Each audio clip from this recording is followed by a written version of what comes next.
당신이 내 억울함을 풀어주셨으니 이것만큼은 꼭 받아가십시오. 깊은 밤 폐가 안에서 들려온 목소리였습니다. 병든 아내의 약값 한 푼이 없어 밤길을 걷던 가난한 남자. 그가 그날 밤 만난 것은 대체 무엇이었을까요? 그리고 그 뜻밖의 보답은 과연 복이었을까요? 아니면 또 다른 시련의 시작이었을까요? 이야기가 계속될 수 있도록 구독과 좋아요로 응원의 마음을 보태주세요. 그럼 오늘도 감동적인 옛날 이야기 지금 바로 시작합니다. 옛날 옛적 경기도 어느 작은 마을에 박돌쇠라는 사내가 살고 있었습니다. 나이는 32. 논밭 한 뙑이 없는 소작농이었지만 마음만큼은 누구보다 넉넉한 사람이었습니다. 마을 사람들은 그를 두고 이렇게 말했습니다. 돌쇠는 가진 게 없어도 웃음만큼은 부자야. 맞아. 저 사람 얼굴 보면 나쁜 생각이 싹 사라진다니까. 작은 초가집 한 채, 방 하나에 부엌 하나, 마당이라고 불러도 될까 싶은 좁은 공터에는 장독대 하나가 덩그러니 놓여 있었습니다. 가진 것은 없었지만 돌쇠에게는 세상에서 가장 소중한 것이 하나 있었습니다. 아내 이씨였습니다. 이씨는 마을 훈장의 딸로 태어나 글도 알고 마음씨도 고왔습니다. 가난한 돌쇠에게 시집 온 지 2년. 단 한 번도 가난을 탓한 적이 없었습니다. 여보, 오늘 밥은 보리밥이에요. 많이 드세요. 이 집에 당신이 있으니 나는 부족한 게 없소. 그런 이씨가 가을이 되면서 기침을 하기 시작했습니다. 처음에는 감기인가 싶었습니다. 그런데 날이 갈수록 기침이 심해졌습니다. 볼이 야위어 갔습니다. 밥 한 술 넘기기도 힘들어했습니다. 의원이 왕진을 다녀갔습니다. 폐에 물이 찼구만. 빨리 약을 써야 하오. 의원의 말에 돌쇠의 얼굴이 굳어버렸습니다.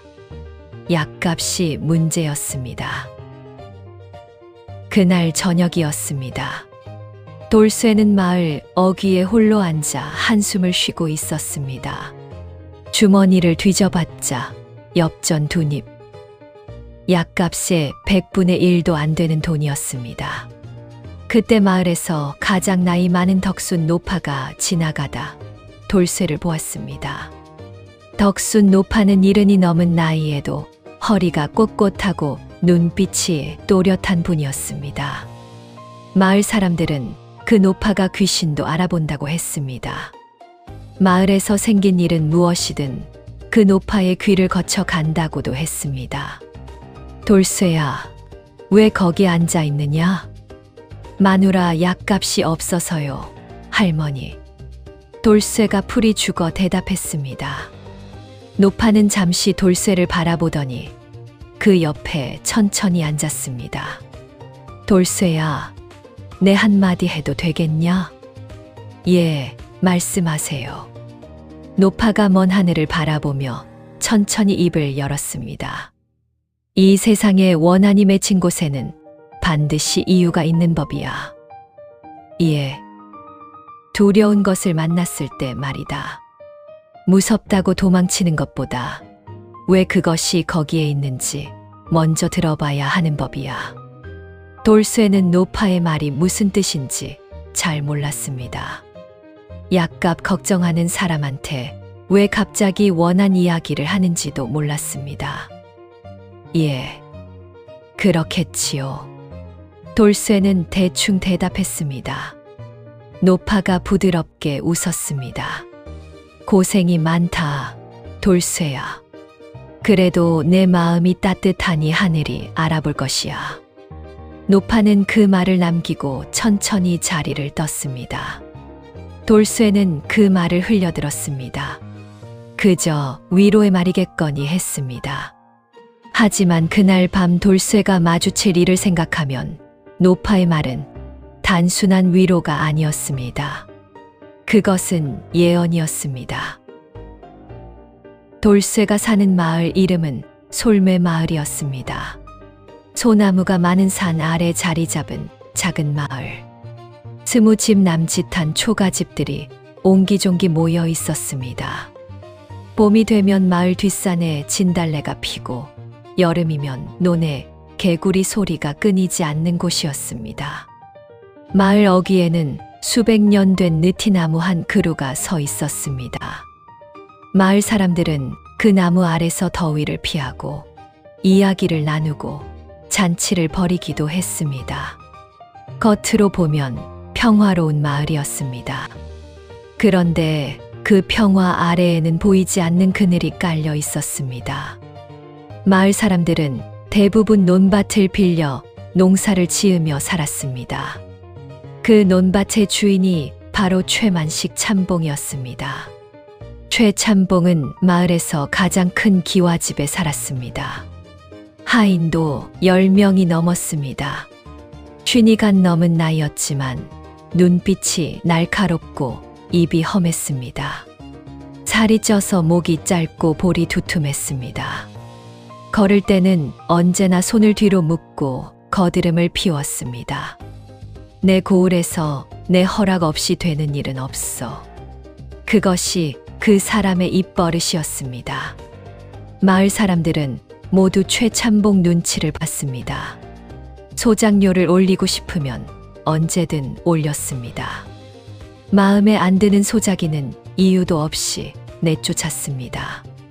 관아에 이방과 친분이 있어 고을에서도 함부로 건드리지 못했습니다. 저 양반 말 한마디면 억울해도 입 다물고 살아야 해. 맞아, 괜히 건드렸다가 더 큰 화를 당한다고. 마을 사람들은 그저 고개를 숙이고 살았습니다. 그런데 최참봉이 처음부터 이런 사람이었던 것은 아니라고 했습니다. 젊었을 때는 제법 공부도 하고 예의도 있었다고 합니다. 이웃에게 쌀도 나눠주고 경조사에도 발벗고 나서던 사람이었다고 했습니다. 그런데 돈이 생기면서 달라졌다고 했습니다. 논밭을 하나씩 사들이면서 표정이 굳어졌습니다. 하인 수가 늘면서 목소리가 높아졌습니다. 사람이 돈을 갖는 게 아니라 돈이 사람을 가지게 되면 절이 된다지. 마을 노인들이 혀를 차며 하는 말이었습니다. 최참봉의 횡포는 한두 가지가 아니었습니다. 봄에 씨앗을 빌려주고 가을에는 2배로 받아갔습니다. 소장료를 제때 못 내면 이유를 듣지도 않고 내쫓았습니다. 몇 년 전에는 마을 입구 공터를 자기 땅이라며 담장을 쳐버렸습니다. 그 공터는 마을 사람들이 대대로 공동으로 쓰던 땅이었습니다. 명절에 씨름판도 벌이고 혼례 때는 마당으로 쓰던 자리였습니다.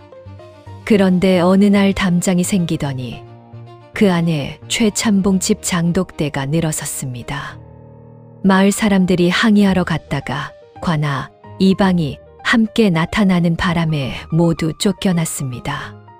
그놈의 이방이 문제야. 이방만 없으면 우리가 질 이유가 없는데.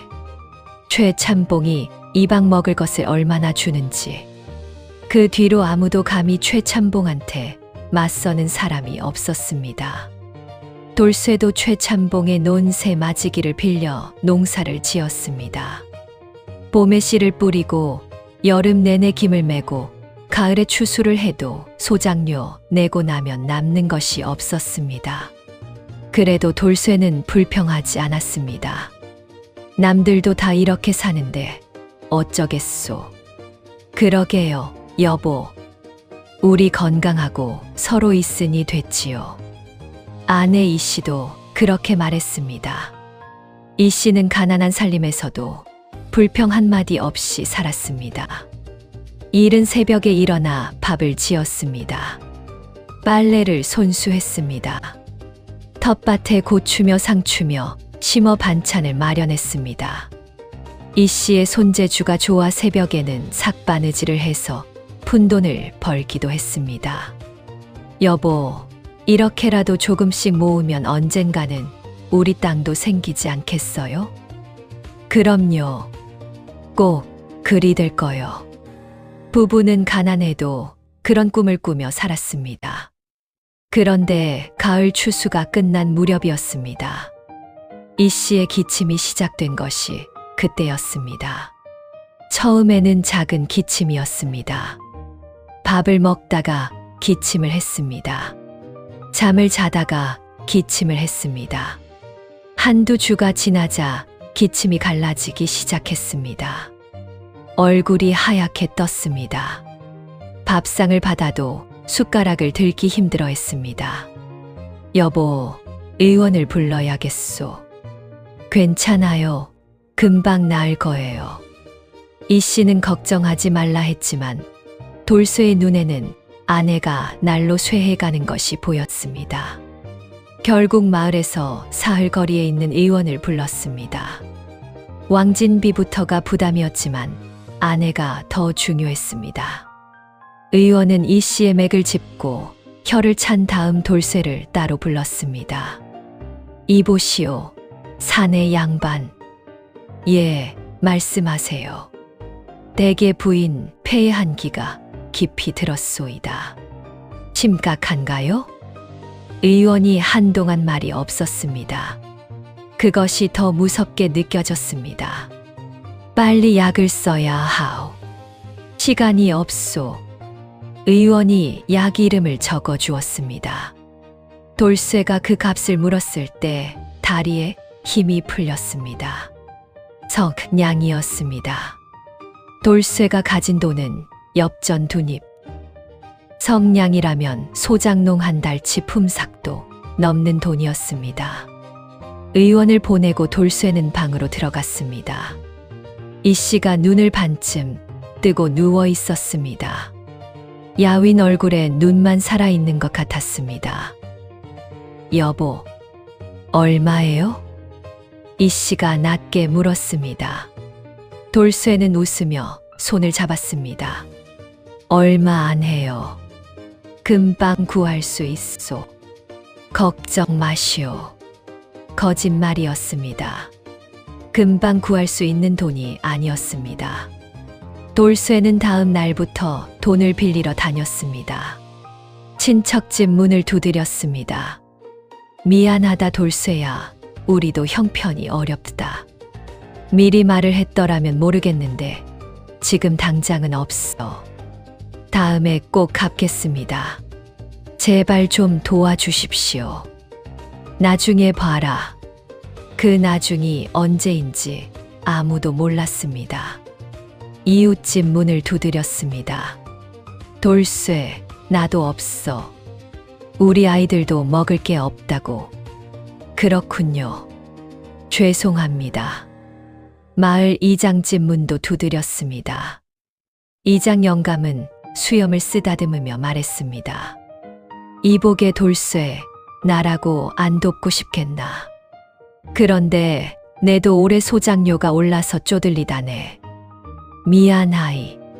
그러면서 목소리를 낮추었습니다. 최참봉 어른한테 가서 사정을 얘기해 보시게. 그쪽에는 돈이 있으니까. 최참봉한테 가라는 말이었습니다. 돌쇠는 발걸음이 무거웠습니다. 최참봉한테 사정을 해야 한다는 게 굴욕이었습니다. 그 사람은 소작인들을 사람 취급하지 않았습니다. 하지만 아내가 죽어가고 있었습니다. 돌쇠는 결국 최참봉의 대문 앞에 섰습니다. 대문이 얼마나 크고 높은지 그 앞에 서면 저절로 고개가 숙어졌습니다. 담장 안에서 하인 하나가 고개를 내밀었습니다. 뭐 하러 왔냐?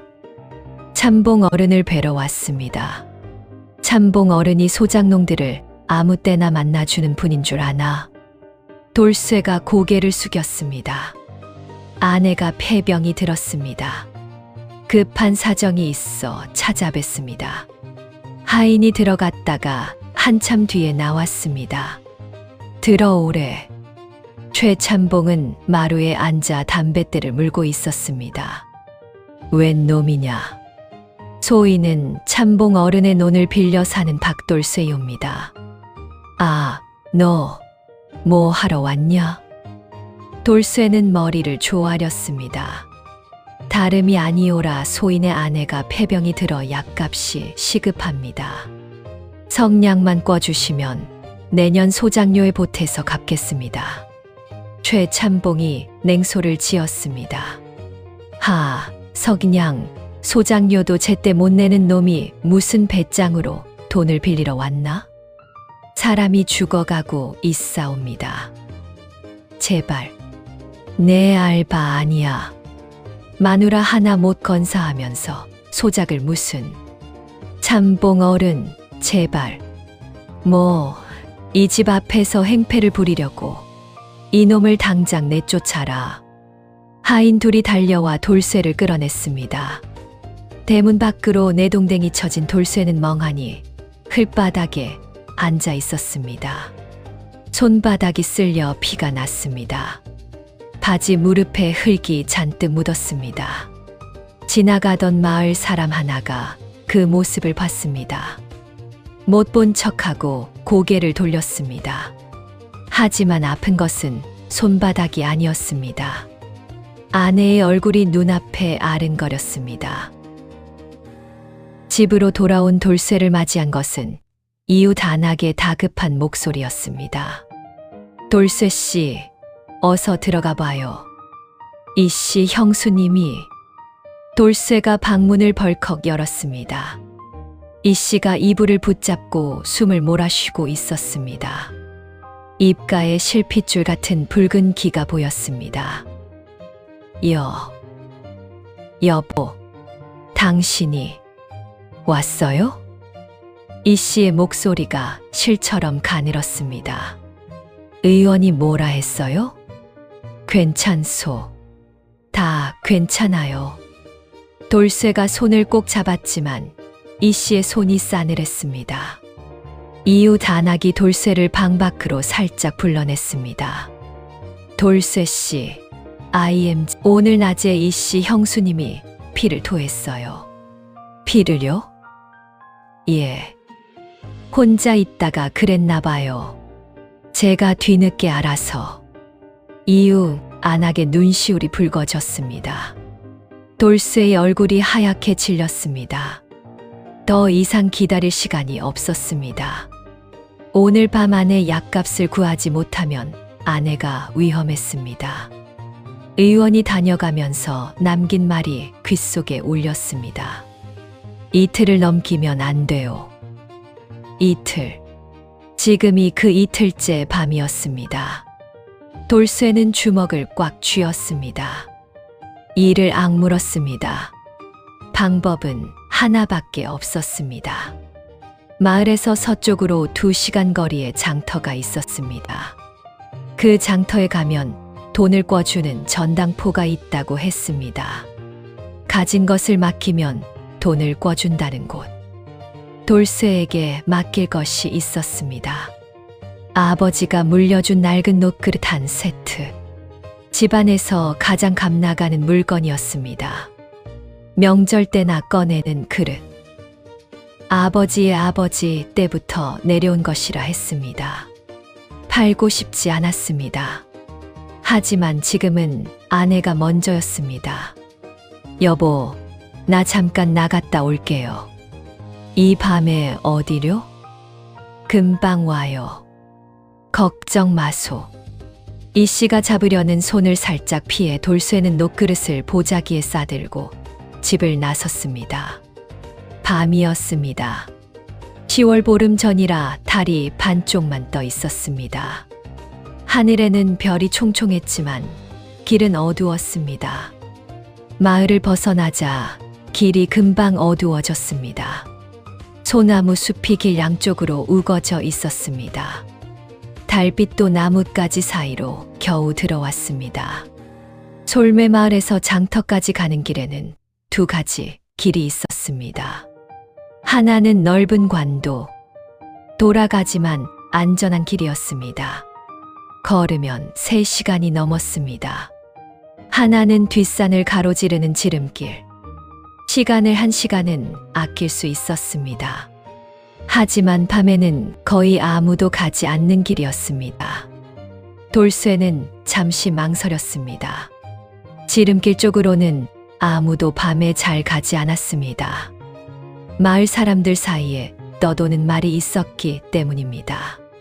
그 길 중간에 폐가가 있는데 밤에는 가면 안 돼. 귀신이 나온다고? 그냥 가지 마. 몇 년 전에 그 집 주인이 죽었는데 그게 좀 이상하게 죽었다는 말이 있어. 얼마나 이상하게? 젊은 처자가 밤에 혼자 우물에 빠져 죽었다지 뭐야. 스스로 빠졌는지 누가 밀었는지도 모른다고. 마을 노인들이 하는 말이었습니다. 돌쇠도 그 말을 들은 적이 있었습니다. 그런데 지금은 시간이 없었습니다. 이틀째 밤이었습니다. 아내가 피를 토했습니다. 넓은 관도로 가면 장터에 닿을 때쯤 전당포가 문을 닫을 수도 있었습니다. 장터 전당포는 이경이 되면 문을 닫는다고 들었습니다. 이미 자시가 가까워지고 있었습니다. 귀신은 무슨, 배고픈 사람이 제일 무섭지. 돌쇠는 스스로를 다독이며 지름길로 발걸음을 옮겼습니다. 처음에는 괜찮았습니다. 산길이었지만 익숙한 길이었습니다. 낮에는 나무꾼들이 다니는 길이었으니까요. 발밑에 소리피 두껍게 깔려 있어서 발소리도 부드러웠습니다. 가을 산의 냄새, 소립 냄새와 이슬 냄새가 섞인 바람이 불어왔습니다. 그런데 산 중턱쯤 올라갔을 때였습니다. 갑자기 바람이 멈췄습니다. 사방이 쥐 죽은 듯 고요해졌습니다. 낙엽 밟는 소리만 들렸습니다. 자신의 발소리, 그리고 또 다른 발소리가 들렸습니다. 돌쇠가 멈췄습니다. 발소리도 멈췄습니다. 돌쇠가 다시 걸었습니다. 발소리가 다시 들렸습니다. 자신의 발소리보다 조금 늦게 들리는 소리였습니다. 마치 뒤를 따라오는 것 같았습니다. 바람 소리겠지. 돌쇠는 빠르게 걸었습니다. 그런데 바람이 없었습니다. 아까 바람이 멈췄으니까요. 식은땀이 등을 타고 흘렀습니다. 돌쇠는 뒤를 돌아봤습니다. 아무것도 없었습니다. 어둠뿐이었습니다. 기분 탓이야. 다시 앞을 보고 걸었습니다. 그때 저 멀리 나무 사이로 뭔가가 보였습니다. 허물어진 담장, 낡은 초가지봉. 그것이 그 폐가였습니다. 달빛 아래 그 집은 음산하게 서 있었습니다. 담장 한쪽은 무너져 있었고 지붕의 이형은 반쯤 날아가 있었습니다. 마당에는 자풀이 허리까지 자라 있었습니다. 사람이 오래 살지 않은 집에서 나는 특유의 기운이 있었습니다. 돌쇠는 그 집을 피해서 돌아가려고 했습니다. 그런데 그 순간 하늘에서 먹구름이 몰려왔습니다. 달이 가려졌습니다. 사방이 캄캄해졌습니다. 그리고 빗방울이 떨어지기 시작했습니다. 처음에는 한두 방울이더니 순식간에 장대비가 쏟아졌습니다. 이런.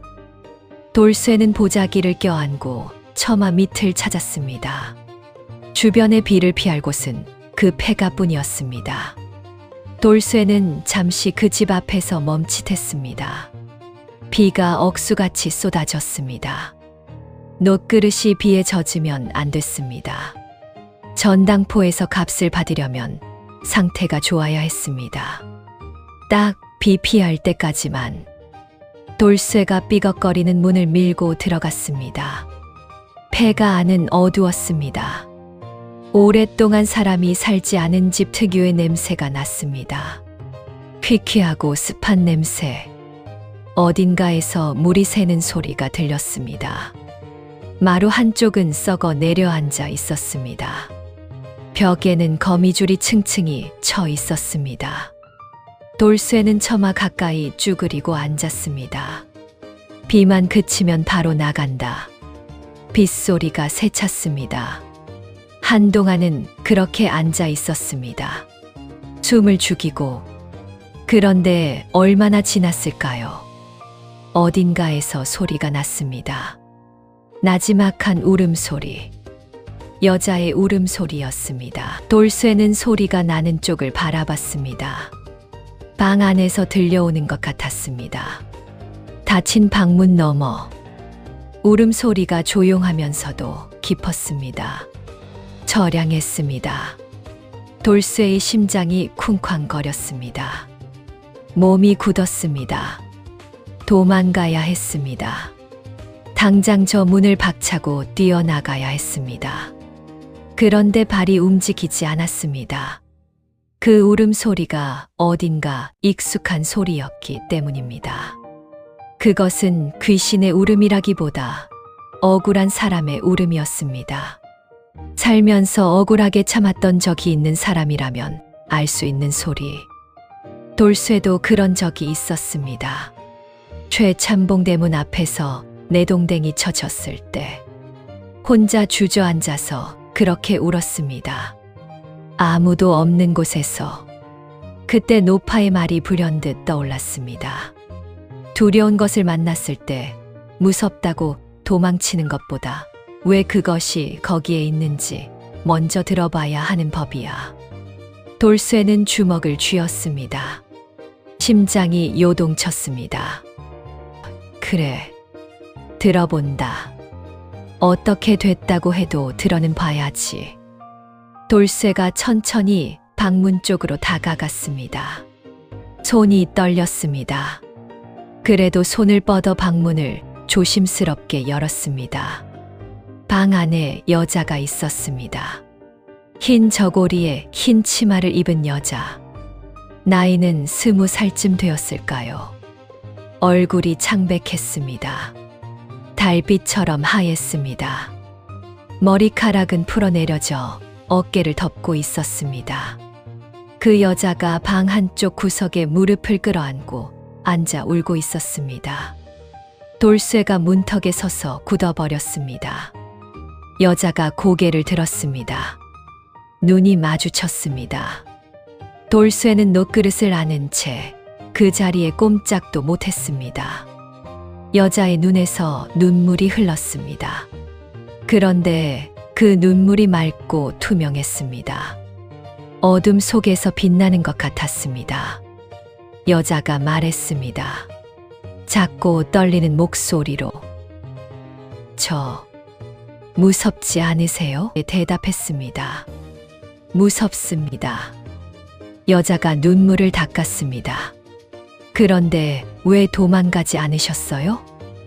울음소리가 너무 슬펐습니다. 여자가 잠시 말이 없었습니다.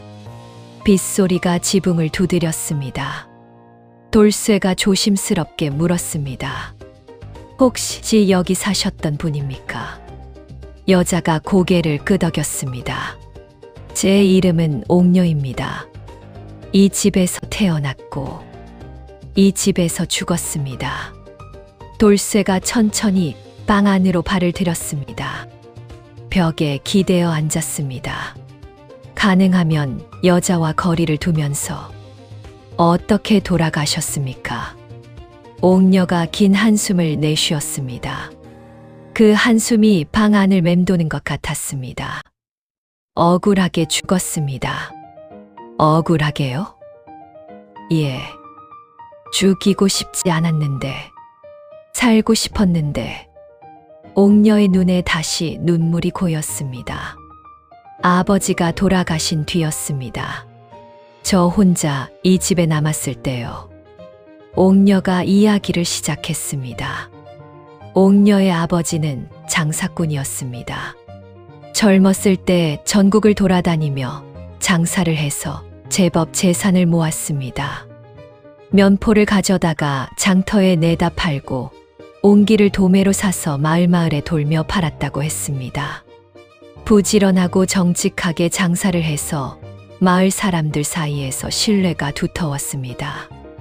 빚진 사람한테 독촉하는 법도 없었고 물건 값을 부풀리는 법도 없었습니다. 이씨 상인한테 산 물건은 절대 가짜가 없어. 마을 사람들이 그리 말할 정도였습니다.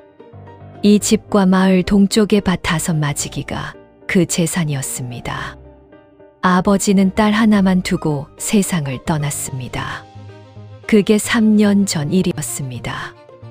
아버지가 돌아가시기 전에 하신 말씀이 있었습니다. 어떤 말씀이요? 입안 문서를 잘 보관하여라. 이것이 있어야 내가 살아갈 수 있느니라. 옥녀가 기억을 더듬었습니다.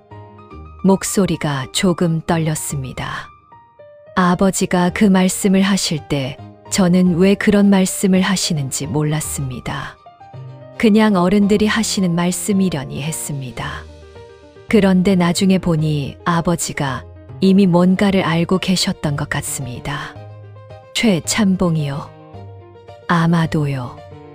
아버지가 살아계실 때부터 최만식이 그 밭을 탐냈다는 말이 있었습니다.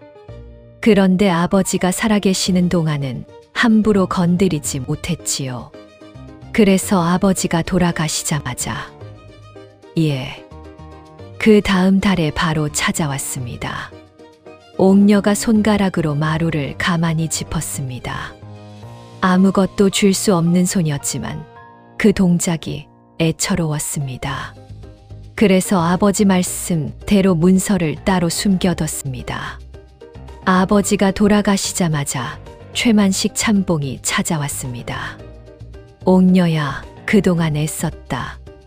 내 아버지 빚을 내가 대신 갚아줬으니 이 밭을 넘기거라. 저는 아버지한테 빚 얘기를 들은 적이 없습니다. 내가 모르는 빚이 있었느니라. 어여 문서에 도장을 찍어라. 옥녀는 이상하다고 생각했습니다. 아버지는 빚을 지지 않는 분이었습니다. 문서를 먼저 보여주십시오. 감히 나를 의심하는 것이냐? 최참봉이 화를 냈지만 옥녀는 물러서지 않았습니다. 제가 인장을 찍으려면 확인을 해야 합니다. 그게 옳은 일 아닙니까? 최참봉은 그날 돌아갔습니다. 그리고 며칠 뒤 다시 찾아왔습니다. 이번에는 문서를 들고 왔습니다. 옥녀의 눈에 그 문서는 이상했습니다. 아버지의 도장이 찍혀 있었지만 글씨체가 달랐습니다. 이것은 아버지 글씨가 아닙니다. 아버지가 직접 쓰신 글씨를 제가 모르겠습니까? 최참봉의 눈빛이 싸늘해졌습니다. 계집애가 건방지게 어른한테 밭을 내줄 수 없습니다. 그것이 잘못이었습니다. 아니, 잘못은 아니었습니다. 하지만 그 말이 화를 불렀습니다. 그로부터 열흘 뒤, 어느 깊은 밤, 옥녀는 집 안에서 이상한 소리를 들었습니다. 누군가 마당에 들어오는 소리. 그리고 그것이 마지막 기억이었습니다. 우물이었습니다. 옥녀가 낮게 말했습니다. 저는 마당 우물에 빠져 죽었습니다. 그런데 저 혼자 빠진 것이 아니었습니다. 누가 밀었습니다. 최참봉이. 그자가 직접 왔는지 하인을 보냈는지는 모릅니다. 죽으면서 그것까지 보지는 못했으니까요. 방 안에 침묵이 흘렀습니다. 빗소리만 들렸습니다. 돌쇠는 조용히 옥녀를 바라봤습니다. 죽었는데도 그 눈에는 살아있는 사람의 원한이 담겨 있었습니다. 그리고 저는 이 집을 떠나지 못하고 있습니다. 왜요? 제가 죽기 전에 숨겨둔 것이 있습니다. 옥녀가 돌쇠를 바라봤습니다. 저를 좀 도와주시겠습니까? 돌쇠는 한동안 말을 못했습니다. 귀신한테 도움을 달라는 부탁을 받을 줄은 몰랐습니다. 빗소리가 조금 잦아들었습니다. 돌쇠는 옥녀를 바라봤습니다. 그 눈에 두려움이 없었다고 하면 거짓말이었습니다. 하지만 그보다 더 크게 느껴지는 것이 있었습니다. 억울함. 어떤 도움이 필요합니까? 제가 죽기 전날 밤에 문서를 숨겨뒀습니다. 문서요? 예. 이 집과 밭이 진짜로 제 아버지 소유라는 것을 증명하는 진짜 문서입니다. 최만식이 가져온 것은 위조 문서였습니다. 진짜 문서를 제가 마루 밑에 숨겨뒀습니다. 마루 밑에요? 예. 하지만 제가 직접 꺼낼 수가 없습니다. 옥녀가 자신의 손을 내려다봤습니다. 이 손으로는 물건을 집을 수가 없거든요. 돌쇠는 그제서야 알아챘습니다. 옥녀의 손이 반투명하게 보였습니다. 벽이 살짝 비쳐 보이는 것 같았습니다. 그 문서를 꺼내면 어떻게 됩니까? 관아에 가져가야 합니다. 최만식이 위조 문서로 밭을 빼앗고 저를 죽였다는 사실을 사또께 알려야 합니다. 그래야 제가 눈을 감을 수 있습니다. 돌쇠는 입술을 깨물었습니다. 최참봉. 그 이름을 들으니 아까 대문 밖으로 내동댕이 쳐졌을 때 기억이 떠올랐습니다. 손바닥의 상처가 아직도 욱신거렸습니다. 알겠습니다. 예, 도와드리겠습니다. 옥녀의 눈이 크게 열렸습니다. 정말요, 무섭지 않으세요? 무섭습니다. 그래도 억울한 일은 풀려야지요. 돌쇠가 말했습니다. 저도 오늘 억울한 일을 당했습니다. 그 사람한테요. 옥녀가 마루 밑을 가리켰습니다. 저 마루 세 번째 판자입니다. 들어올리면 그 밑에 있습니다. 돌쇠가 마루 쪽으로 다가갔습니다. 마루가 삐걱거렸습니다. 세 번째 판자를 찾아 손가락을 끼워 들어 올렸습니다. 썩은 나무 냄새가 올라왔습니다. 어두웠습니다. 손을 뻗어 더듬었습니다. 뭔가 닿았습니다. 보자기에 쌓인 것이었습니다. 꺼내보니 기름종이로 두 겹 싼 문서였습니다. 비에 젖지 않게 정성 들여 싸놓은 것이었습니다. 죽기 직전에 이것을 숨겨둔 옥녀가 생각났습니다. 얼마나 무서웠을까요? 얼마나 억울했을까요? 그래도 이것만큼은 지켜야 한다는 마음으로 숨겨뒀을 것입니다. 돌쇠가 조심스럽게 문서를 펼쳤습니다. 달빛이 창호지 문을 통해 들어왔습니다. 가까스로 글자를 알아볼 수 있었습니다. 토지 대장이었습니다. 글씨가 반듯하고 정확했습니다. 아래에 도장이 찍혀 있었고 관아의 인장도 있었습니다. 이게 진짜 문서란 말이지요? 예. 아버지가 관아에 신고하고 받은 진짜 문서입니다. 최만식은 이것이 있는 줄 모를 겁니다. 이것을 관아에 가져가면 최만식의 위조 문서와 비교할 수 있습니다. 필적도 다르고 인장도 다릅니다. 그 위조가 드러나면 제가 억울하게 죽었다는 사실도 밝혀질 것입니다. 돌쇠가 문서를 조심스럽게 다시 접었습니다. 그런데 그때 보자기 안에 또 다른 것이 있었습니다. 비녀였습니다. 산호로 만든 작은 비녀. 이것은요? 제 비녀입니다. 옥녀의 목소리가 잠겼습니다. 아버지가 제가 태어났을 때 선물로 맞춰주신 것입니다. 이름도 새겨져 있습니다. 리윤유. 이옥녀. 돌쇠가 비녀를 살펴보니 과연 그 이름이 새겨져 있었습니다. 글씨가 작고 정교했습니다. 아버지가 딸을 얼마나 아꼈는지 그 비녀 하나에서 느껴졌습니다.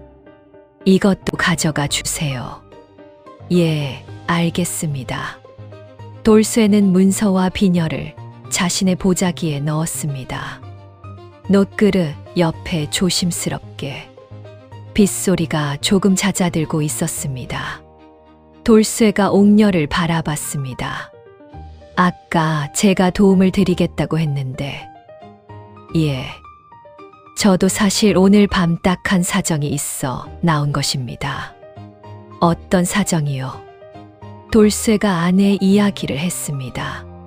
폐병, 약값, 전당포, 이 씨가 피를 토했다는 것까지. 옥녀가 조용히 들었습니다. 그 눈빛이 따뜻해졌습니다. 그 마음으로 이 밤길을 걸어 나오셨군요. 예, 아내를 많이 사랑하시는군요. 당연한 것 아닙니까? 돌쇠가 수줍게 웃었습니다. 옥녀도 처음으로 희미하게 웃었습니다. 저는 그런 사랑을 받아본 적이 없습니다.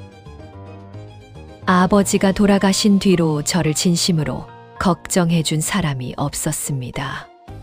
혼처를 알아봐 줄 친척도 없었고 의지할 형제도 없었습니다. 그래서 더 억울했는지도 모릅니다. 방 안에 다시 조용해졌습니다. 빗소리가 이제 가느다래졌습니다. 잠시 침묵이 흐른 뒤 옥녀가 말했습니다. 날이 밝으면 관아에 가주시겠습니까? 가겠습니다. 약속하겠습니다. 감사합니다. 옥녀가 깊이 고개를 숙였습니다. 그런데 한 가지 말씀드릴 것이 있습니다. 뭐입니까? 옥녀의 눈빛이 진지해졌습니다. 최만식은 관아의 이방과 친합니다. 마을에서는 모두가 아는 사실입니다. 보통으로 고발해서는 묻혀버릴 수 있습니다. 그러면요? 이방이 아니라 사또께 직접 가야 합니다. 사또께서는 청렴한 분이라고 들었습니다. 하지만 이방이 중간에서 막을 수 있으니 조심해야 합니다. 조심하겠습니다. 비가 완전히 그쳤습니다.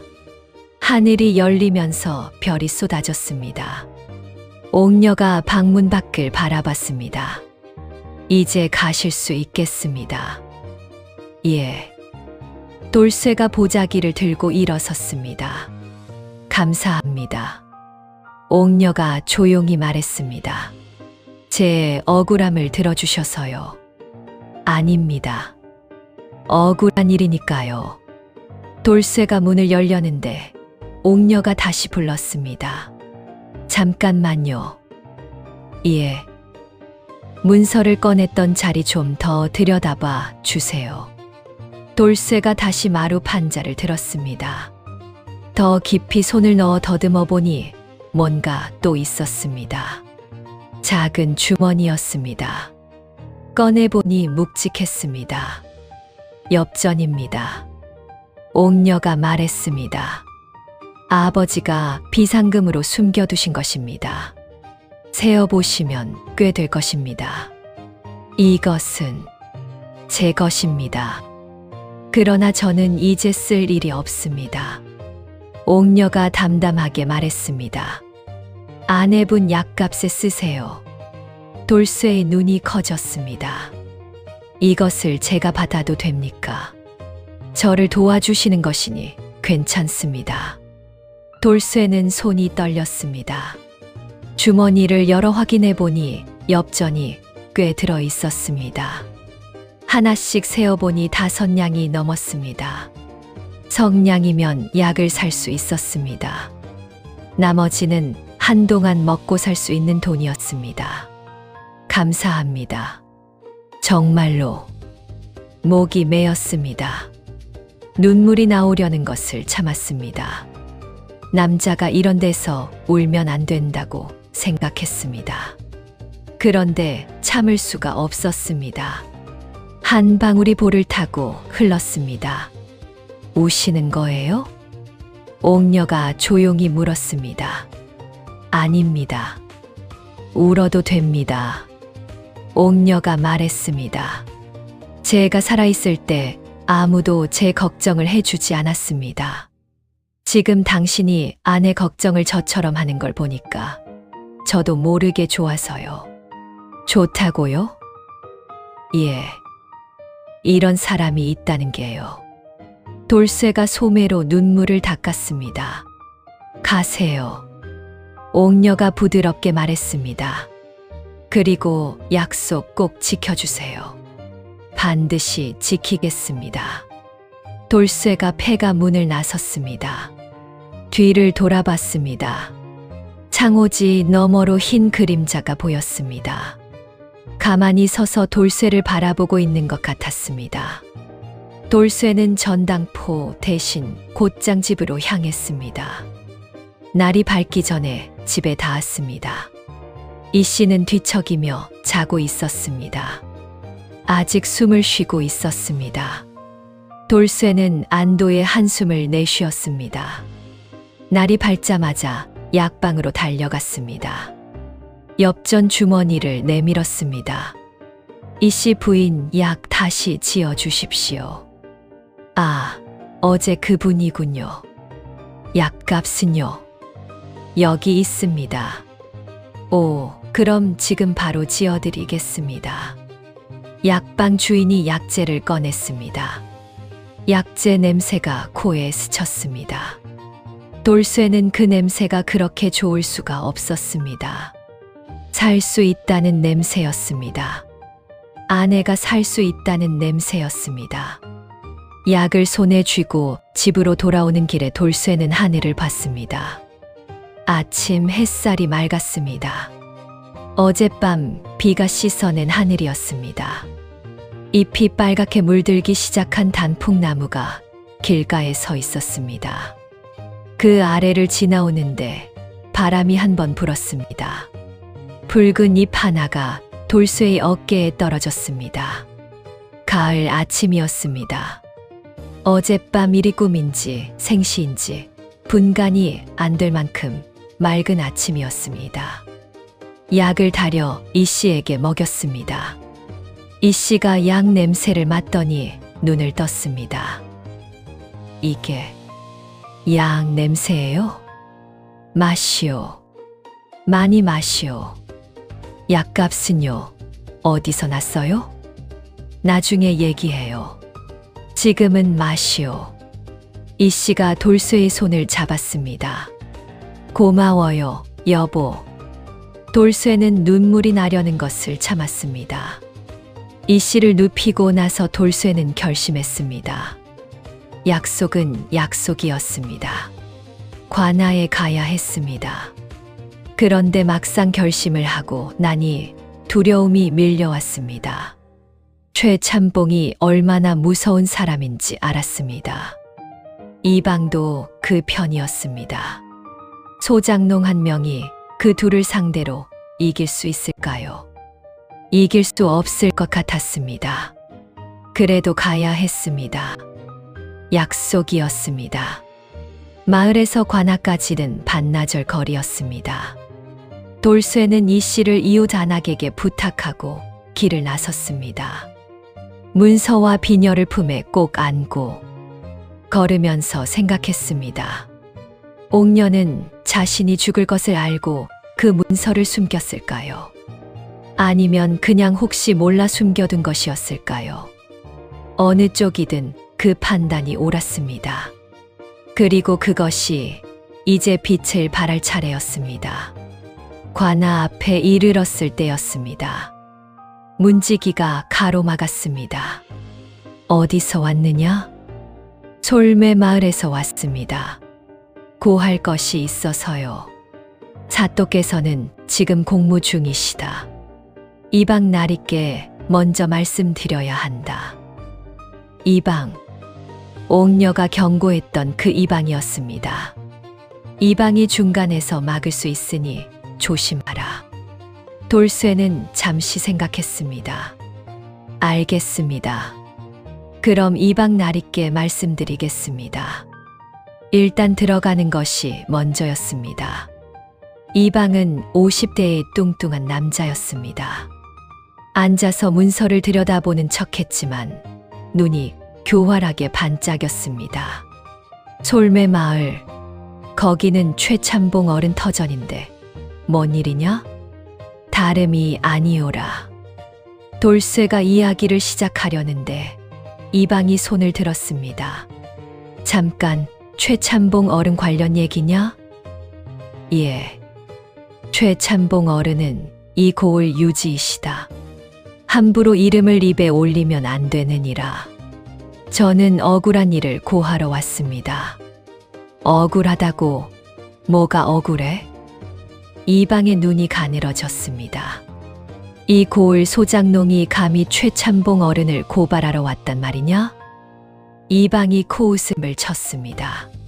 증거가 있소. 위조 문서와 비교할 수 있는 진짜 문서입니다.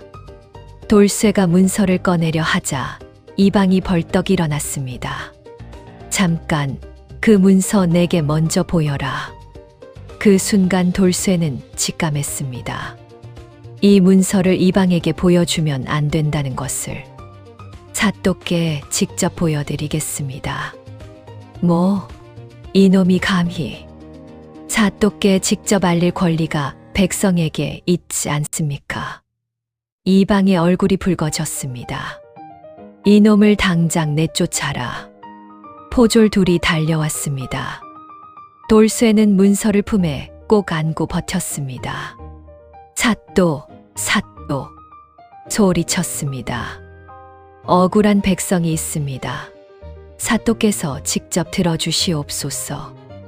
그때였습니다. 안쪽에서 기침 소리가 들렸습니다. 무슨 소란이냐? 위험 있는 목소리였습니다. 이방의 얼굴이 굳었습니다. 사또 날이 별게 아니오라. 시골 소장농 하나가 들어오너라. 사또의 목소리가 명확했습니다. 포졸들이 잡은 손을 놓았습니다. 이방이 식은땀을 흘리면서도 돌쇠에게 눈짓을 보냈습니다. 나중에 두고 보자. 그 눈빛이었습니다. 돌쇠는 그 눈빛을 무시하고 안으로 들어갔습니다. 사또는 40 중반의 단정한 얼굴을 가진 분이었습니다. 눈썹이 짙고 눈빛이 맑았습니다. 책상 위에 문서들이 가득 쌓여 있었습니다. 일을 많이 하는 사람의 책상이었습니다. 돌쇠가 큰 절을 올렸습니다. 소인은 솔매마을 소장농 박돌쇠이옵니다. 일어나라. 무슨 일이냐? 돌쇠가 조심스럽게 문서와 비녀를 꺼냈습니다. 솔매마을의 최만식 참봉이 고 이씨 상인의 딸 옥녀를 죽이고 그 재산을 가로챈 증거이옵니다. 사또의 눈썹이 올라갔습니다. 증거라 했느냐? 예. 이것이 진짜 토지 문서이옵니다. 최만식이 위조한 문서와 비교하시면 필적과 인장이 다를 것이옵니다. 사또가 문서를 받아 꼼꼼히 살폈습니다. 한참 들여다봤습니다. 그러더니 이방을 불렀습니다. 이방, 최만식이 제출한 토지 문서 가져와라. 이방이 파래진 얼굴로 문서를 가져왔습니다. 사또가 두 문서를 나란히 놓고 비교했습니다. 사또의 눈이 날카로워졌습니다. 이방, 이 두 문서의 인장이 왜 다른가? 이방이 말을 더듬었습니다. 그것은 필적도 다르다. 같은 사람이 쓴 것이 아니군. 사또가 돌쇠를 바라봤습니다. 이 문서는 어디서 났느냐? 죽은 옥녀가 생전에 숨겨둔 것이옵니다. 죽은 옥녀가? 돌쇠는 그 이상 설명할 수가 없었습니다. 귀신한테 받았다고 할 수는 없었으니까요. 소인이 그 집터를 지나다 우연히 발견했사옵니다. 사또가 잠시 생각했습니다. 좋다. 이 사건을 조사하겠다. 최만식을 이리 불러라. 돌쇠의 가슴이 두근거렸습니다. 이기는 것 같았습니다. 문서가 있었습니다. 사또가 비교했습니다. 모든 것이 풀리는 것 같았습니다. 그런데 그것은 섣부른 생각이었습니다. 최만식 참봉이 관하로 오는데 반나절이 걸렸습니다. 그 반나절 동안 이방은 바빴습니다. 심부름꾼을 최 참봉에게 보냈습니다. 돌쇠가 뭘 가져왔는지, 사또가 뭘 봤는지 모든 것을 일러 바쳤습니다. 최 참봉은 그 소식을 듣고 잠시 굳었다가 이내 웃었습니다. 소장놈이 감히 어디서 저런 게 나왔을까? 문서가 좀 골치가 될 수 있사옵니다. 어른, 걱정 마라. 내게 다 방법이 있느니라. 최 참봉이 관아에 도착했을 때 그의 표정은 태연했습니다. 좋은 옷을 차려입고 하인 둘을 데리고 왔습니다. 마치 나들이라도 나온 것처럼 여유로웠습니다. 사또 날이 소인을 부르셨다기에 왔습니다. 최만식, 내가 고 이씨 상인의 토지를 어떻게 취득했는지 말해보거라. 정당하게 구입했사옵니다. 이씨가 생전에 빚이 많았고 그 빚을 소인이 대신 갚아주었사옵니다. 그 문서가 있느냐? 물론이지요. 최 참봉이 위조 문서를 내밀었습니다. 사또가 두 문서를 다시 비교했습니다. 이 두 문서의 인장이 다르다. 설명해보거라. 최 참봉이 고개를 갸웃했습니다. 다르다고요? 소인은 잘 모르겠사옵니다. 소인이 받은 것은 이것이옵니다. 그렇다면 이 문서 중 하나는 위조품이라는 말이다. 그것이 사실이라면 저 소장농이 어디선가 위조 문서를 만들어 온 것 아닙니까? 소인을 모함하려고요. 순간 분위기가 바뀌었습니다. 이방이 나섰습니다. 사또 날이 생각해 보십시오. 참봉 어른은 이 고을에서 30년을 사신 유지이시옵니다. 저 소장농이 갑자기 어디서 문서를 들고 나타났습니까? 수상하지 않습니까? 사또의 눈빛이 흔들렸습니다. 게다가 저 자가 처음 들어올 때 소란을 피웠사옵니다. 포졸들이 말려도 막무가내였습니다. 소인은 억울해서 소리를 쳤을 뿐입니다. 돌쇠가 항변했습니다. 닥쳐라. 이방이 소리쳤습니다. 사또가 손을 들어 모두를 조용히 시켰습니다. 더 조사가 필요하다. 오늘은 여기서 마치겠다. 최 참봉이 유유히 물러섰습니다. 그 눈가에 희미한 웃음이 걸려 있었습니다. 돌쇠가 관아 마당에서 나오려는데 최 참봉의 하인이 앞을 가로막았습니다. 참봉 어른께서 잠깐 보자 하십니다. 최 참봉은 관아 앞 느티나무 아래 서 있었습니다. 야, 돌쇠. 내가 뭘 갖고 있는지 알고 있다. 어디서 났는지도 알아. 최 참봉이 낮은 목소리로 말했습니다. 폐가에 들어갔더냐? 돌쇠는 대답하지 않았습니다. 그 문서를 내게 넘겨라. 넘길 수 없습니다. 진실을 밝히는 데 쓰일 것이옵니다. 최 참봉의 눈이 가늘어졌습니다.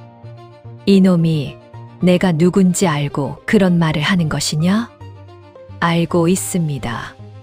내 마누라가 폐병이라지. 약값도 없다지. 돌쇠의 눈빛이 굳었습니다. 어떻게 알고? 내가 모르는 것이 없다. 이 마을에서. 그 약값 내가 대어주마. 10냥을 주겠다. 그 문서를 넘겨라. 10냥이었습니다. 성냥만 있어도 아내를 살릴 수 있었습니다. 10냥이면 1년은 넉넉하게 살 수 있는 돈이었습니다. 돌쇠의 마음이 흔들렸습니다. 흔들렸습니다. 그런데 그 순간 옥녀의 얼굴이 떠올랐습니다. 억울하다고 흐르던 투명한 눈물. 당신이 내 억울함을 풀어주셨으니 거절하겠습니다. 돌쇠가 말했습니다. 그 돈은 받을 수 없습니다. 최참봉의 얼굴이 굳었습니다. 이놈이 미쳤나? 옥녀 씨는 억울하게 죽었습니다. 그것을 밝혀야 합니다. 내 입을 다물게 하는 방법이 열량만 있는 것이 아니다. 최참봉이 돌아섰습니다. 그 말이 협박이었습니다. 그날 밤이었습니다. 돌쇠가 집으로 돌아오는 길이었습니다. 어두운 골목길이었습니다. 갑자기 뒤에서 뭔가가 돌쇠의 뒤통수를 내리쳤습니다. 눈앞이 번쩍했습니다. 바닥에 쓰러졌습니다. 검은 옷을 입은 사내 둘이 덮쳤습니다. 문서 내놔라. 실소이다. 이 고집센 놈이. 발길질이 쏟아졌습니다. 돌쇠는 품에 안은 문서를 놓지 않으려 버텼습니다. 그러나 둘을 상대하기엔 힘이 딸렸습니다. 결국 보자기를 빼앗겼습니다.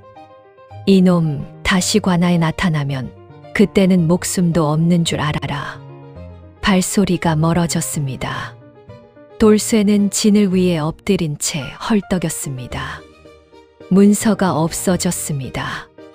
비녀도 없어졌습니다. 온몸이 쑤셨습니다. 옆구리에서 피가 났습니다. 더 큰 문제는 그 다음이었습니다.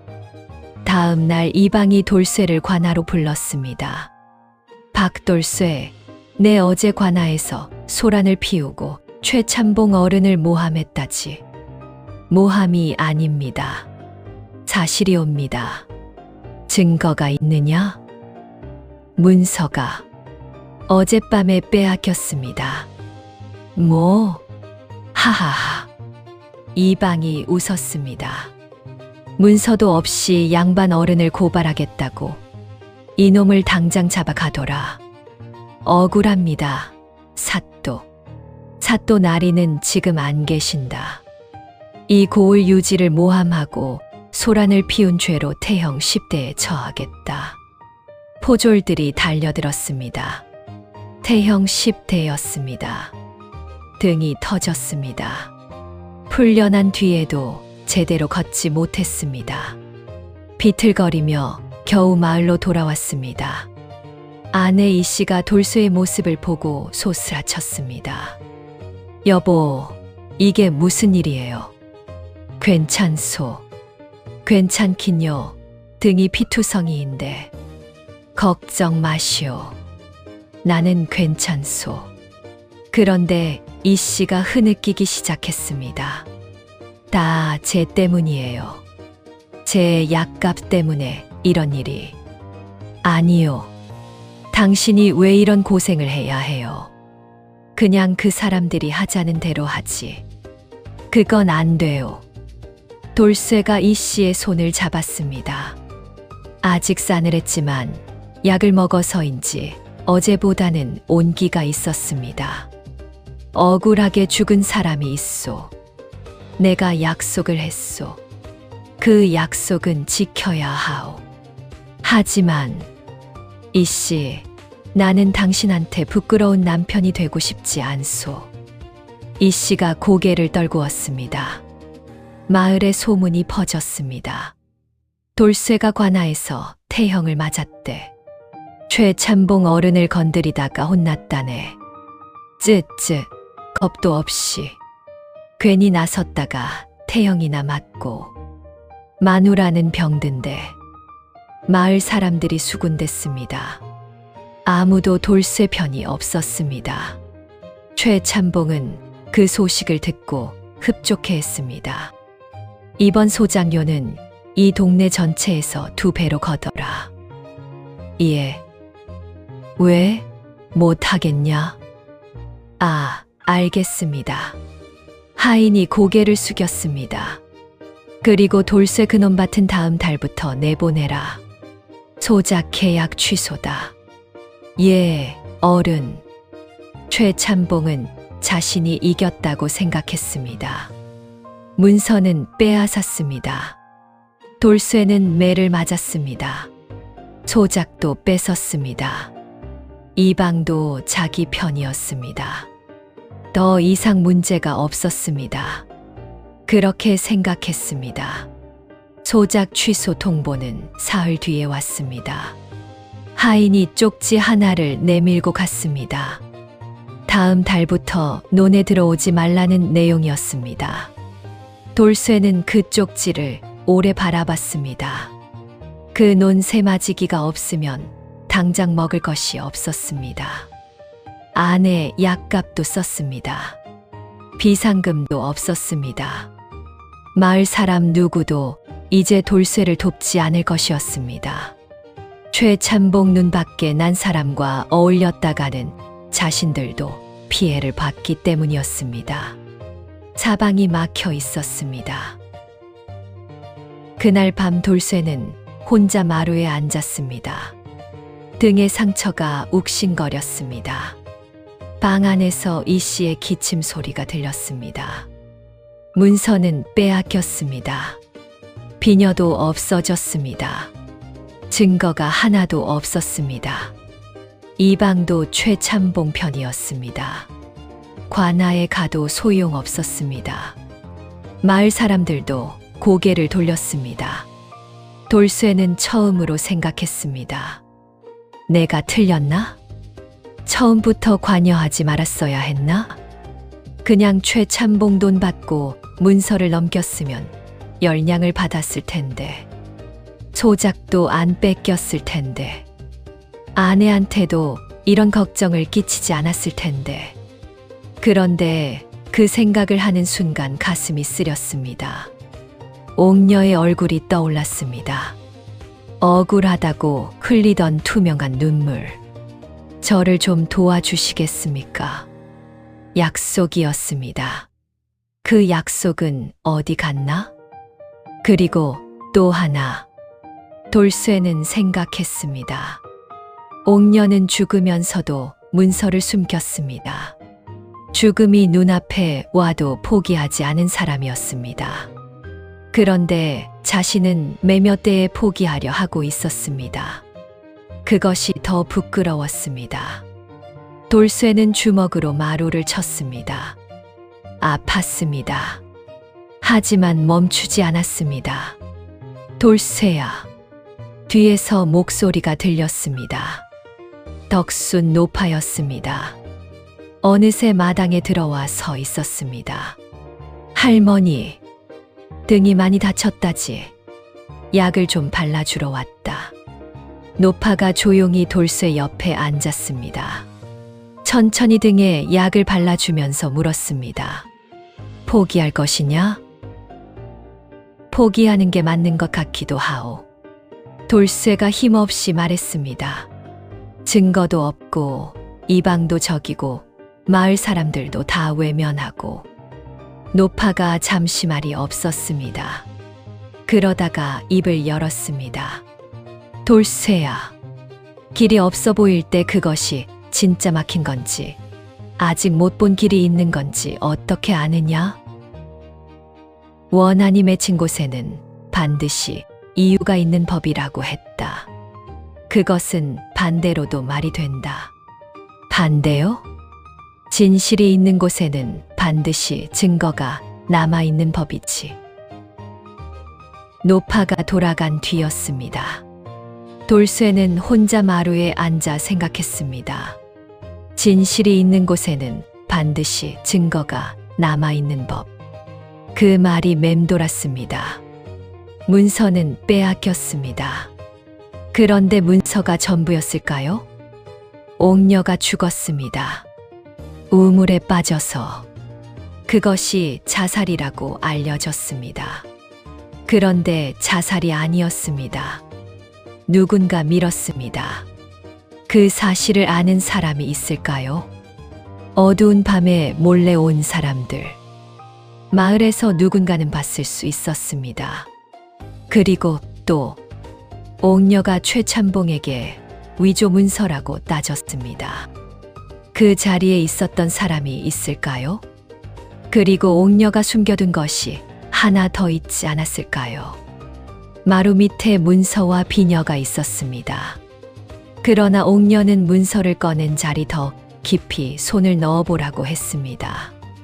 거기서 엽전이 나왔습니다. 그렇다면 혹시 그 집에 또 다른 무언가가 있지 않을까요? 돌쇠가 자리에서 일어섰습니다. 등의 상처가 욱신거렸습니다. 하지만 발이 움직였습니다. 그 폐가로 다시 가야 했습니다. 밤이 깊었습니다. 달은 오늘 더 작아져 있었습니다. 산길을 걸어 폐가에 이르렀습니다. 문이 열려 있었습니다. 마당에 들어서자 아까보다 더 어두웠습니다. 우물이 눈에 들어왔습니다. 마당 한가운데 놓인 도루물. 옥녀가 그 우물에 빠져 죽었다고 했습니다. 그 우물 앞에 잠시 서 있었습니다. 얼마나 무서웠을까. 혼잣말이 나왔습니다. 그리고 방 안으로 들어갔습니다. 옥녀가 있었습니다. 그 자리에 그대로 있었습니다. 돌아오셨군요. 옥녀가 말했습니다. 문서를 빼앗겼습니다. 알고 있습니다. 비녀도요. 알고 있습니다. 죄송합니다. 돌쇠가 고개를 숙였습니다. 아니요. 감사합니다. 옥녀가 말했습니다. 약속을 지키려고 노력해 주셨잖아요. 매까지 맞으면서. 그래서 다시 왔습니다. 예. 옥녀 씨, 혹시 이 집 안에 제가 아직 모르는 것이 있습니까? 옥녀가 잠시 생각하는 것 같았습니다. 있습니다. 무엇입니까? 아버지가 장사하면서 쓰신 거래 장부가 있습니다. 최만식에게 진 빚이 단 한 푼도 없다는 것을 알 수 있는 장부입니다. 그것은 제가 안방 천장 위에 숨겨두었습니다. 문서보다 잘 숨겨서 이방도 하인도 못 찾을 것입니다. 안방 천장이요? 예. 그리고 또 한 가지. 옥녀가 말을 이었습니다. 제가 최만식에게 위조 문서라고 따졌을 때 그 자리에 아버지, 친구분이 계셨습니다. 마을에서 두부를 만드는 김두부장이라는 분인데 그분은 아버지 필적을 아십니다. 지금도 그 마을 근처에 살고 계실 겁니다. 김두부장. 예. 무서워서 증언을 안 하실 수도 있지만 진심으로 부탁드리면 해주실 수도 있습니다. 그리고 세 번째는요? 마을에 막돌이라는 청년이 있지요. 제가 죽던 날 밤 그 사람이 그 근처에 있었습니다. 봤는지 어떤지는 모르지만 물어봐야 합니다. 돌쇠의 눈빛이 살아났습니다. 장부, 김두부장, 막돌. 예. 이 세 가지가 남은 것입니다. 돌쇠가 두 손을 모았습니다. 반드시 하겠습니다. 옥녀가 고개를 끄덕였습니다. 그리고 처음으로 환하게 웃었습니다. 그 웃음이 방 안을 잠깐 밝혔습니다. 이번엔 혼자가 아닙니다. 제가 함께 하겠습니다. 다음 날 돌쇠가 가장 먼저 찾아간 사람은 막돌이었습니다. 막돌은 25의 건장한 청년으로 솔매마을 남쪽 끝에 살았습니다. 낮에는 장작을 패거나 짐을 나르며 품팔이를 했습니다. 마을에서 젊고 건강하기로는 막돌이가 첫째였습니다. 그런데 막돌도 최참봉 앞에서는 고개를 숙였습니다. 소작 계약은 없었지만 마을에서 살려면 그를 피할 수 없었기 때문입니다. 막돌아, 옥녀가 죽던 날 밤에 너 어디 있었냐? 막돌이 눈이 커졌습니다. 갑자기 왜요? 내가 뭔가를 봤을 것 같아서. 막돌이 주변을 살폈습니다. 아무도 없는 것을 확인하고 목소리를 낮췄습니다. 형, 저 그날 밤 봤습니다. 뭘? 최참봉 집 하인 2명이 옥녀 집 쪽으로 들어가는 것을요. 밤중에 등도 안 들고, 그리고 얼마 뒤에 혼자 나왔습니다. 혼자. 예. 들어갈 때는 둘이었는데 나올 때는 혼자였습니다. 그 집에서 뭔가 덜컹거리는 소리가 들렸습니다. 그것을 왜 지금까지 말하지 않았냐? 막돌이 고개를 떨궜습니다. 무서워서요. 최참봉한테 잘못 보였다가는 막돌이 말을 잊지 못했습니다. 막돌아, 이제 말해줘야 한다. 형이 어떻게 하려고요? 사또께 직접 알릴 것이다. 막돌이 한동안 말이 없었습니다. 형, 저 혼자는 못하겠어요. 혼자 하는 것이 아니다. 나도 함께 가겠다. 그래도 무서운데. 막돌아, 옥녀는 너보다 더 무서운 상황에서 끝까지 버텼다. 죽으면서도 그 문서를 숨겼다. 막돌의 눈시울이 붉어졌습니다. 잠시 침묵이 흘렀습니다. 그 아가씨 참 불쌍했어요. 혼자였잖아요. 그러게, 혼자였지. 알겠습니다. 가겠습니다. 그 다음날 새벽 돌쇠는 폐가 안방으로 들어갔습니다. 천장을 올려다 봤습니다. 석가래와 석가래 사이, 손을 뻗어 더듬었습니다. 딱딱한 것이 손에 잡혔습니다. 조심스럽게 꺼냈습니다. 기름 종이에 쌓인 장부였습니다. 펼쳐보니 아버지 이씨 상인의 거래 기록이 빼곡했습니다. 날짜별로 정확하게 기록된 장부. 최만식과의 거래는 단 한 건도 없었습니다. 빚이 있다는 기록도 물론 없었습니다. 이것이 있었군요. 돌쇠가 조심스럽게 장부를 접어 품에 넣었습니다. 그 다음은 김 두부장이었습니다.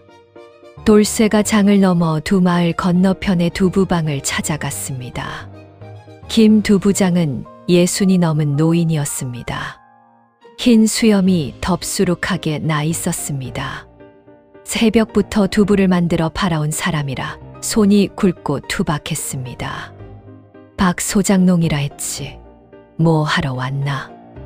고 이씨 상인 아시지요? 두부장의 눈이 흔들렸습니다. 알지, 내 오랜 친구였어. 그런데 왜? 두부장의 표정이 복잡해졌습니다. 그 사람 딸 옥녀가 죽었지. 참 불쌍한 아이였는데. 예. 그 옥녀 씨가 최만식에게 위조 문서라고 따질 때 거기 계셨다고 들었습니다. 두부장이 굳었습니다. 그때 일을 증언해 주셔야 합니다. 나는 모르는 일이야. 무서우신 거 압니다. 저도 무섭습니다. 매도 맞았습니다. 돌쇠가 우옷을 살짝 들었습니다. 등에 상처 자국이 보였습니다. 두부장이 입을 다물었습니다. 한동안 두 사람 사이에 침묵이 흘렀습니다. 두부방 한켠에서 두부를 만드는 기계가 삐걱거리는 소리가 났습니다. 하지만 옥녀 씨는 억울하게 죽었습니다. 그분의 아버지 친구이신 분이 모른 척 하시면 안 됩니다. 이씨 상인이 보고 계실 겁니다. 두부장의 눈에 물기가 고였습니다. 긴 침묵이 흘렀습니다. 두부장이 두부 작업대를 손으로 짚었습니다. 그 손이 떨렸습니다. 그날 내가 분명히 봤어. 목소리가 낮았습니다. 그 문서 글씨가 이씨 친구 글씨가 아니라는 것을. 이씨는 평생 붓글씨 하나는 반듯하게 쓴 사람이었거든. 그런데 그 문서 글씨는 삐뚤고 굵기가 달랐어. 그것을 증언해 주시겠습니까? 두부장이 천천히 고개를 끄덕였습니다. 이씨 친구 녀석한테 미안했다. 그 딸이 죽었는데도 무서워서 입을 못 열었으니 두 부장이 앞치마로 눈가를 닦았습니다. 가자. 어디 가면 되냐? 마을에 소문이 돌았습니다. 새 사또가 부임하러 온대. 암행어사가 먼저 이 고을을 지나간다는 소문이 있어. 돌쇠의 귀가 쫑긋했습니다. 암행어사. 나라에서 보낸 비밀 감찰관이었습니다. 이방 위에 있는 사람. 사또도 건드릴 수 있는 사람. 기회가 온 것이었습니다. 돌쇠는 그날 밤 다시 폐가로 갔습니다. 옥녀가 기다리고 있었습니다. 이제 알겠습니다. 순서가 있습니다. 돌쇠가 말했습니다. 먼저 장부를 꺼냈습니다. 김 두 부장도 증언해 주기로 했습니다. 막돌이도 함께 가겠다고 했습니다. 그리고 암행어사를 찾아가겠습니다.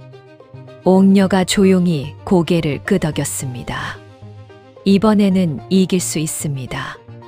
마을 앞 큰 길에 행렬이 나타났습니다.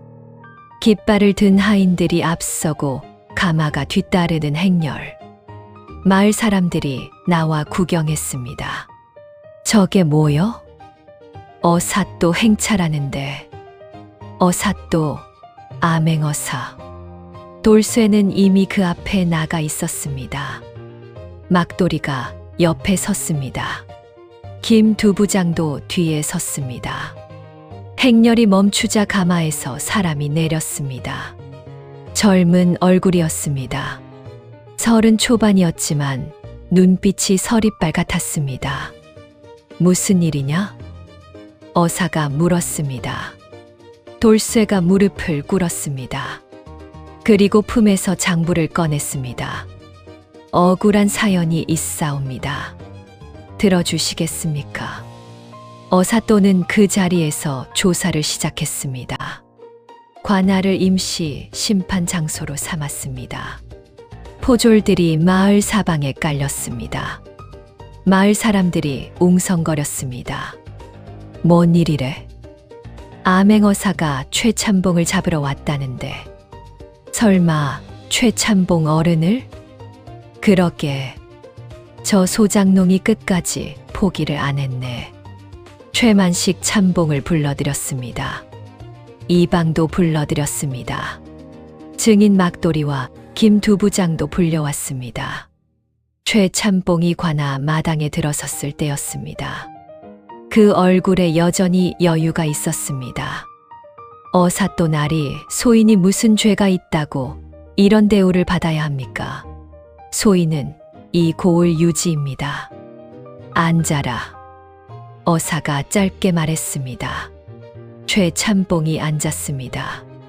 그 눈이 돌쇠를 찾았습니다. 눈이 마주쳤습니다. 최참봉의 눈에 도끼가 서렸습니다. 돌쇠는 그 눈빛을 피하지 않았습니다. 처음으로 피하지 않았습니다. 최만씨, 내가 고 이씨 상인의 토지를 어떻게 취득했는지 말해보거라. 정당하게 구입했사옵니다. 이씨가 생전에 빚이 많았고 그 빚을 소인이 대신 갚아주었사옵니다. 그 문서가 있느냐? 물론이지요. 최참봉이 위조 문서를 내밀었습니다. 어사가 두 문서를 다시 비교했습니다. 이 두 문서의 인장이 다르다. 설명해보거라. 최참봉이 고개를 갸웃했습니다. 다르다고요? 소인은 잘 모르겠사옵니다. 소인이 받은 것은 이것이옵니다. 그렇다면 이 문서 중 하나는 위조품이라는 말이다. 그것이 사실이라면 저 소장농이 어디선가 위조 문서를 만들어 온 것 아닙니까?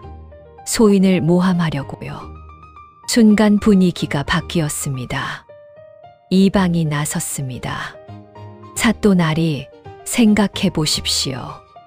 참봉 어른은 이 고을에서 30년을 사신 유지이시옵니다. 저 소장농이 갑자기 어디서 문서를 들고 나타났습니까? 수상하지 않습니까? 어사가 이방을 바라봤습니다. 이방, 너는 지금 내 앞에서 죄인을 편들고 있느냐? 이방이 화들짝 놀랐습니다. 아닙니다. 소인은 그저 조용히 해라. 어사가 김 두 부장을 바라봤습니다. 증인, 말씀해 주시오. 두 부장이 앞으로 나섰습니다. 목소리가 떨렸지만 또렷했습니다. 소인은 고이씨 상인과 30년 지기이옵니다. 그의 필적을 누구보다 잘 압니다. 최만식이 제출한 문서의 글씨는 이 씨의 글씨가 아니옵니다. 감히 이 늙은이가 무슨 소리를. 최참봉이 목소리를 높였습니다. 조용히 하라. 어사의 목소리가 낮아졌습니다. 그 목소리 하나에 최참봉이 굳었습니다. 막돌이라 했느냐? 말해보거라. 막돌이 무릎을 꿇었습니다. 손이 떨렸지만 말했습니다. 소인은 옥녀 씨가 죽던 날 밤 최참봉 대 가인 두 명이 옥녀 씨 집으로 들어가는 것을 봤사옵니다. 그들이 나올 때는 혼자였고 이후 우물 쪽에서 소리가 들렸사옵니다. 이 개 같은 놈들이 나를. 최참봉이 발끈했습니다. 저도 덧붙일 말씀이 있사옵니다. 이번에는 돌쇠가 나섰습니다. 제가 태형을 맞은 날 이방이 직접 이렇게 말했습니다. 사또 나리는 안 계신다고요. 그런데 사실 사또께서는 그 자리에 계셨습니다. 이방의 얼굴이 창백해졌습니다. 그것이 사실이냐? 어사가 포졸을 바라봤습니다. 포졸이 고개를 끄덕였습니다. 그날 사또께서는 내당에 계셨사옵니다. 이방이 말을 더듬었습니다. 그것은 소인이 착각을. 착각이라고? 어사의 눈빛이 날카로워졌습니다. 어사가 탁자를 손으로 짚었습니다. 최만식. 어사가 최참봉을 똑바로 바라봤습니다. 내 죄를 알겠느냐? 소인은 이 씨 상인의 딸 옥녀를 죽게 하고 그 재산을 위조 문서로 빼앗았다. 관아의 이방과 결탁하여 진실을 은폐하고 억울한 백성에게 태형까지 가했다. 최참봉의 다리가 풀리는 것이 보였습니다. 이방. 예. 이방이 얼굴이 파래져 앞으로 나왔습니다. 네, 죄도 분명하다. 관리의 몸으로 죄인과 결탁하여 진실을 덮었다. 억울한 백성에게 태형을 집행했다. 소인은 그저 윗분이 시키는 대로. 그것이 변명이 되느냐? 어사의 눈빛이 냉엄했습니다. 내 하인을 데려와라. 최참봉이 식은땀을 흘렸습니다. 하인이요. 그날 밤 옥녀 집에 갔던 하인 둘. 최참봉의 얼굴이 더욱 창백해졌습니다. 소인은 그런 명령을 내린 적이 없사옵니다. 그렇다면 하인 본인들에게 물어보면 되겠구나. 하인 둘이 끌려왔습니다. 어사가 따로 신문했습니다. 둘을 따로 두고 신문하자 이야기가 맞지 않았습니다. 한 명은 모르는 일이라고 했습니다. 한 명은 조금씩 말이 새어 나왔습니다. 그날 밤 참봉 어른이 그 집에 들어가서 아가씨를 혼내주라고 하셨습니다. 소인은 그냥 따랐을 뿐이옵니다. 혼내줘라는 말이 어디까지란 말이냐? 그것이. 그 아가씨가 소리를 지르려 하자 제 동료가. 하인이 입을 다물었습니다. 계속해라. 우물에 밀었습니다. 소인이 아니라 동료가요. 최참봉의 얼굴이 하얗게 질렸습니다. 이 배은망덕한 놈이. 조용히 하라. 심판이 내려졌습니다. 최만식 참봉. 가산 몰수. 유배 3년, 장형 50대, 이방, 파직, 태형 30대, 하인 2명, 살인에 가담한 죄로 각각 유배 5년. 선고가 내려지는 순간 최참봉이 바닥에 엎드렸습니다. 어사또나리 살려주십시오. 소인이 잘못했습니다. 그 말을 옥녀한테 했더라면 좋았을 것을. 어사가 차갑게 말했습니다. 끌어내라. 포졸들이 달려왔습니다. 최참봉은 그 자리에서 끌려나갔습니다. 끌려나가면서 소리쳤습니다. 이 소장놈이 어디서 감히. 아무도 그 소리를 들어주지 않았습니다. 마을 사람들이 지켜봤습니다. 처음에 모두 최참봉 편이었던 마을 사람들이었습니다. 세상에 옥녀가 억울하게 죽은 것이었어. 최참봉이 그런 짓을 한 거야? 돌쇠가 옳았구나. 우리가 너무 겁쟁이였어. 그러게 진작에 같이 나섰어야 했는데. 수군거리는 소리가 들렸습니다. 장형이 집행되던 날이었습니다. 최참봉이 관아 마당에서 곤장을 맞았습니다. 50대의 곤장. 그 잘난 체하던 참봉 어른이 소리를 질렀습니다. 살려주시오, 살려주시오. 아무도 살려달라는 말에 응하지 않았습니다. 관아 담장 너머로 그 소리가 들렸습니다. 마을 사람 몇이 그 소리를 들으며 서 있었습니다. 아무도 말을 하지 않았습니다. 가산이 몰수되면서 기와집도 없어졌습니다. 하인들은 모두 흩어졌습니다. 잘 있을 때는 아첨하던 자들도 하나 둘 사라졌습니다. 내가 그렇게 잘 해줬건만 이 배은 망덕한. 아무도 그 말을 들어줄 사람이 없었습니다. 유배를 떠나는 날 최참봉은 남루한 행색으로 마을을 지나갔습니다. 좋은 갓도 좋은 도포도 없었습니다. 보통 사람들이 입는 무명 옷이었습니다. 아무도 배웅하지 않았습니다. 지나가던 아이들이 손가락질했습니다. 저 사람이 옥녀 누나를 죽인 사람이야. 최참봉이 고개를 떨궜습니다. 탐욕으로 눈이 멀어 남의 목숨을 앗아간 자의 비참한 말로였습니다. 어사또가 돌쇠를 불렀습니다. 박돌쇠, 내가 용기를 냈다. 소인은 그저 약속을 지켰을 뿐입니다. 약속.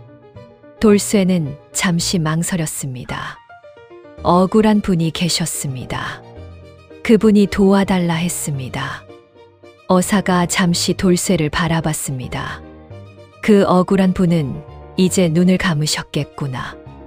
그러기를 바랍니다. 어사가 조용히 웃었습니다. 빼앗긴 옥녀의 토지는 관아가 보관한다. 연고 없이 죽은 자의 재산이니. 하지만 이 고을 소장농들의 소장료 감면에 쓰도록 하겠다. 감사하옵니다. 그리고 이것. 어사가 종이 하나를 꺼냈습니다. 태형을 억울하게 당한 것에 대한 보상이다. 이방의 재산 일부를 너에게 내린다. 그날 밤이었습니다. 돌쇠는 혼자 폐가로 갔습니다. 마지막으로 산길을 걸으면서 생각했습니다. 처음 이 길을 걸었던 날 밤이 생각났습니다. 비가 쏟아지던 밤, 겁에 질려 뒤를 돌아보던 밤. 지금은 달랐습니다. 같은 길인데 무섭지 않았습니다. 폐가 마당에 들어섰습니다. 우물이 보였습니다. 달빛 아래 조용히 서 있는 도루물. 돌쇠가 우물 앞에 멈춰 섰습니다. 잠시 고개를 숙였습니다. 말없이. 그리고 방 안으로 들어갔습니다. 방 안은 조용했습니다. 옥녀가 있었습니다. 하지만 오늘은 달랐습니다. 옥녀의 얼굴에 슬픔이 없었습니다. 눈물도 없었습니다. 차분하고 고요했습니다. 마치 잠들기 직전의 얼굴처럼. 다 됐습니다. 돌쇠가 말했습니다. 알고 있습니다. 옥녀가 말했습니다. 이제 가실 수 있겠습니까? 옥녀가 고개를 끄덕였습니다. 덕분에요. 저는 약속을 지켰을 뿐입니다. 이 세상에 약속을 지키는 사람이 그렇게 많지 않습니다. 옥녀가 조용히 웃었습니다. 그 용기가 놀라웠습니다.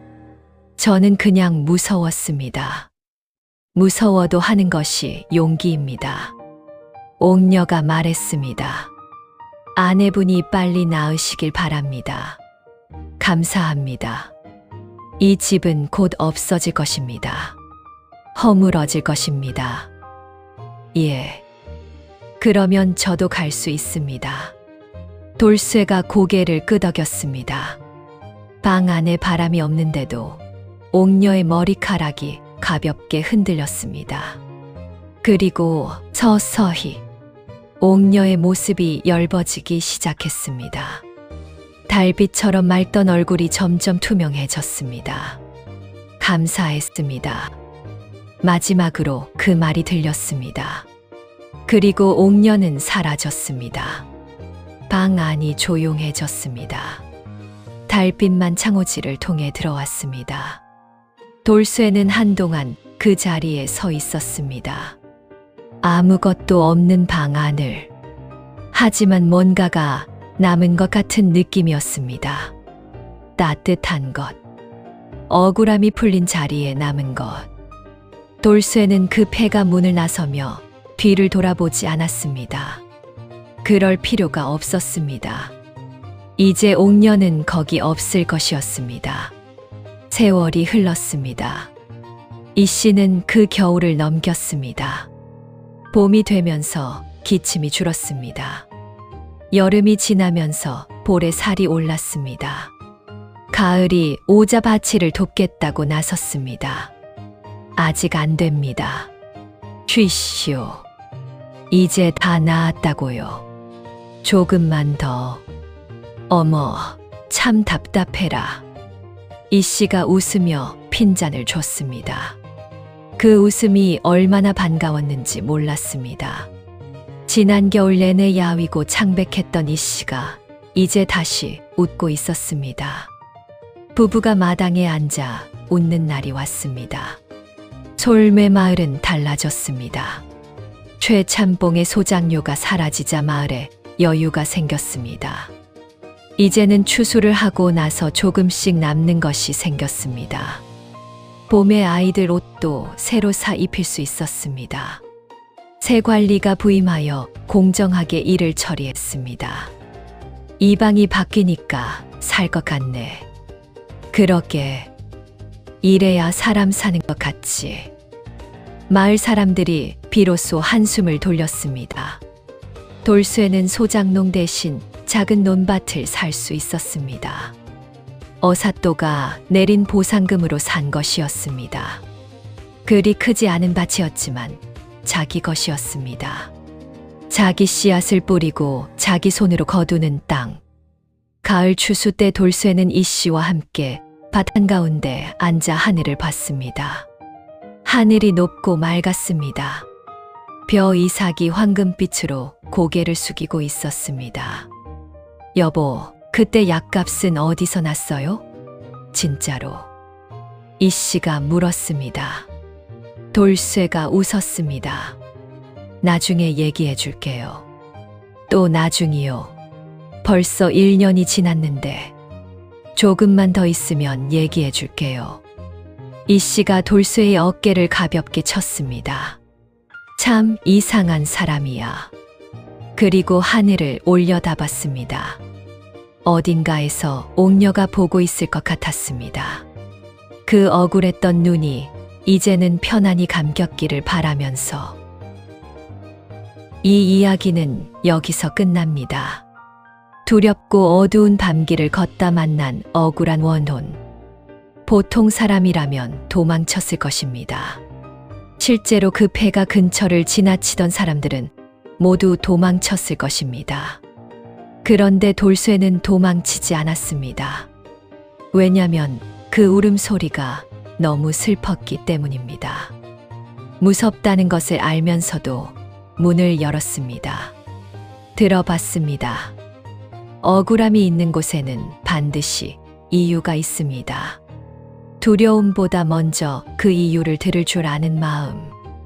그 마음 하나가 억울한 원혼을 달래고 한 여인의 목숨을 살리고 마을 하나를 바꿨습니다. 우리가 살면서 두려운 것을 만날 때가 있습니다. 낯선 것, 이상한 것, 불편한 것. 그럴 때 돌아서는 것이 쉽습니다. 그런데 돌쇠처럼 한 번쯤 물어보는 것은 어떨까요? 왜 저것이 거기에 있는지, 무슨 사연이 있는지. 그 작은 용기가 세상을 바꾸는 일이 생각보다 많습니다. 하늘은 스스로 약속을 지키는 사람을 알아보는 법입니다. 다음 영상을 빠르게 만나보시려면 좋아요와 구독을 눌러주세요. 지금 화면에 나오는 대박야담 TV의 더 재미있는 영상들도 함께 해주세요. 그럼 모두 행복한 하루 보내세요. 감사합니다.